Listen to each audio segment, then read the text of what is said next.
15 जनवरी से प्रयागराज में शुरू हो रहे कुंभ का निमंत्रण देने योगी सरकार के 2 दिग्गज मंत्री मध्य प्रदेश के दौरे पर हैं। शनिवार को उज्जैन में बाबा महाकाल को निमंत्रण देने के बाद यूपी के मंत्री स्वतंत्र देव सिंह और दिनेश प्रताप सिंह भोपाल पहुंचे। उत्तर प्रदेश की योगी सरकार के जल शक्ति बाढ़ नियंत्रण मंत्री स्वतंत्र देव सिंह और उद्यान कृषि विपणन कृषि विदेश व्यापार कृषि निर्यात राज्य मंत्री दिनेश प्रताप सिंह ने भोपाल में विधानसभा अध्यक्ष नरेंद्र सिंह तोमर, केंद्रीय कृषि मंत्री शिवराज सिंह चौहान, राज्यपाल मंगूभाई पटेल, बीजेपी के प्रदेश संगठन महामंत्री हितानंद शर्मा सहित तमाम नेताओं को कुंभ में आने का निमंत्रण दिया। मंत्री स्वतंत्र देव सिंह ने महाकुंभ की व्यवस्थाओं के बारे में जानकारी देते हुए बताया कि महाकुंभ नगरी में 35 पुराने और 9 नए पक्के घाट बनाए गए हैं जो श्रद्धालुओं को स्नान में सहायक होंगे।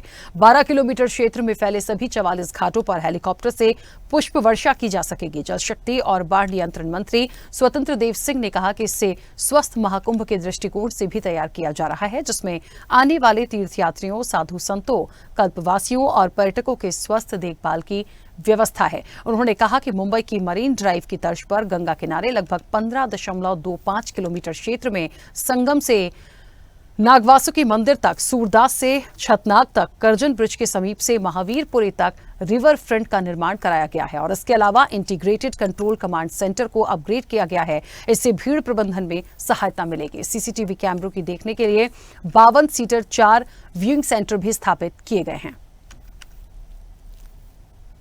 और सीसीटीवी कैमरों को देखने के लिए 52 सीटर 4 निगरानी सेंटर स्थापित किए गए हैं। तकनीकी के माध्यम से महाकुंभ में आने वाले श्रद्धालुओं को हेड काउंटिंग यानी कि संख्या का रिकॉर्ड रखने की व्यवस्था की गई है। प्रयागराज महाकुंभ 2025 में लगभग 45 करोड़ श्रद्धालुओं के आने की संभावना है, जो एक बड़ा कीर्तिमान होगा। इन तकनीकी विधियों से हर व्यक्ति की गिनती की जाएगी।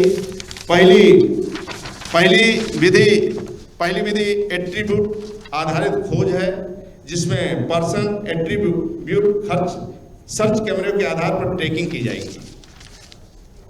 दूसरी विधि RFID रिस्ट बैंड है। इसके तहत तीर्थयात्रियों के कलाई पर पहनने के लिए रिस्ट बैंड प्रदान किए जाएंगे और IFID रीडर रिस्ट बैंड के माध्यम से अंदर और बाहर जाने के समय की ट्रैकिंग की जाएगी। वहीं तीसरी विधि मोबाइल ऐप पर द्वारा ट्रैकिंग है। इसके माध्यम से तीर्थयात्रियों की सहमति पर मोबाइल ऐप के GPS लोकेशन के माध्यम से लोकेशन ट्रैकिंग की जाएगी।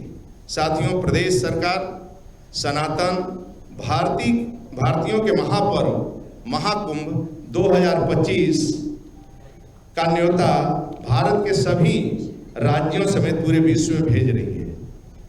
इसी के दृष्टिगत हम आपके बीच आए हैं। हमारा आपसे यही कहना है कि आप सभी इस तीर्थ में शामिल हों। पत्रकार बंधु भी, पूरे संपूर्ण मध्य प्रदेश के, आपका यह महाकुंभ का सुखद अनुभव आपको जीवन भर याद रहेगा। माननीय प्रधानमंत्री नरेंद्र मोदी जी के अमूल्य मार्गदर्शन एवं उत्तर प्रदेश के माननीय मुख्यमंत्री योगी आदित्यनाथ जी के कुशल नेतृत्व में का महाकुंभ 2025 दिव्य, भव्य, अद्वितीय, अविस्मरणीय रहेगा। हम आप सभी मध्य प्रदेश वासियों को महाकुंभ में प्रधानने के लिए हृदयपूर्वक आमंत्रित करते हैं। हर हर गंगे। आप बहुत बहुत आभार सबसे पहले तो कि आप मध्य प्रदेश आए। मध्य प्रदेश आके आपने लोगों को न्योता दिया। हम इसके लिए आपके बहुत बहुत आभारी हैं। सारे प्रदेश के लोग आए, आप विदेशों से भी लोगों को बुला रहे हैं और आपने ये कहा कि आप आइए और आपको जो अनुभव मिलेगा वो अद्वितीय होगा। तो कुछ ऐसे विलक्षण आप अपने नवाचार बता सकते हैं जिनसे आकर्षित होकर देश विदेश से लोग अब प्रयागराज को माना चाहेंगे? देखिए, वैदिक काल से ही तीर्थराज प्रयाग का अपने आप में महत्व रहा है। कोई आज नई बात नहीं है, लेकिन नई बात यह है हमारी उत्तर प्रदेश सरकार के द्वारा 45 करोड़ लोगों को आमंत्रित करना एक स्थान, ये दुनिया का कोई देश आज तक नहीं कर पाया। जो हमारे देश के प्रधानमंत्री आदरणीय नरेंद्र मोदी जी के मार्गदर्शन में और उत्तर प्रदेश के यशस्वी मुख्यमंत्री जी के नेतृत्व में ऐसा आयोजन हो रहा है, ये हमारे लिए ऐतिहासिक है और मुझे गर्व है कि मैं उस सरकार का हिस्सा हूं जो सरकार ऐसा आयोजन कर रही है, ऐसा महाकुंभ कर रही है। तो मैं भगवान भोलेनाथ से आशीर्वाद चाहता हूं कि हमारे उत्तर प्रदेश सरकार को ऐसी शक्ति दे कि मैं आने वाले सभी 45 करोड़ श्रद्धालुओं का सम्मान कर सकूं, उनको सुरक्षा दे सकूं, उनको सुविधा दे सकूं और सुरक्षित उनके घर तक पहुंचाने की जिम्मेदारी उठा सकूं। आपको पता है कि विश्व की बड़ी बड़ी यूनिवर्सिटियां जो हैं वो अपने बच्चों को, विद्यार्थियों को मैनेजमेंट सिखाने के लिए कुंभ पढ़ाते हैं।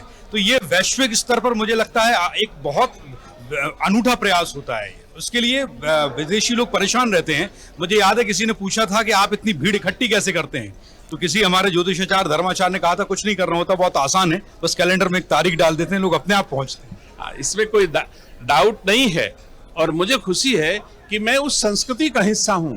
भारतीय संस्कार संस्कृति अपने आप में इतनी संगठित है और आज की तारीख में जरूरत भी है। ये एकता का भी महापर्व है, एकता एकत्रित होने का महापर्व है और एकता प्रदर्शित करने का भी महापर्व है।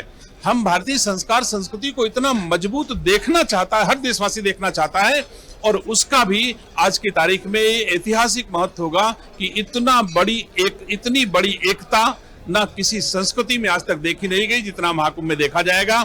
मैं भगवान से प्रार्थना करता हूं कि भगवान उत्तर प्रदेश सरकार को इतनी शक्ति दे कि हर श्रद्धालु को उसकी आशा के अनुरूप व्यवस्थित करके उसके घर तक वापस हम पहुंचा सके। धन्यवाद। Thank you sir. तो आप सुन रहे थे इस समय उत्तर प्रदेश के कृषि, विपणन एवं विदेश व्यापार मंत्री दिनेश प्रताप सिंह को, और दिनेश प्रताप सिंह जी ने कहा कि अपने आप में बहुत अनोखा है और हम ऐसा नवाचार कर रहे हैं कि देश ही नहीं, विदेश से, मध्य प्रदेश से, दूर दराज के शहरों से, इसके अलावा विदेश के कई देशों से लोगों को यहाँ आना चाहिए और ये अपने आप में एक अनूठा अनुभव रहेगा। इसके अलावा उन्होंने ये भी कहा, स्वतंत्र देव सिंह ने और दिनेश प्रताप सिंह जी ने ये भी कहा कि आप आइए, हम न्योता देने के लिए कुंभ का मध्य प्रदेश आए हुए हैं। तो इस वक्त भोपाल के कोर्टयार्ड मैरिट होटल से अपने कैमरा पर्सन सुजीत के साथ स्वदेश न्यूज के लिए मैं अक्षय बिदुआ। ऐसी ही खबरों के लिए हमें लाइक करें, शेयर करें, फॉलो करें और यूट्यूब पर सब्सक्राइब करें और बेल आइकन दबाना ना भूलें। साथ ही ताजा अपडेट्स के लिए हमारी वेबसाइट swadeshlive.com पर जरूर जाएं।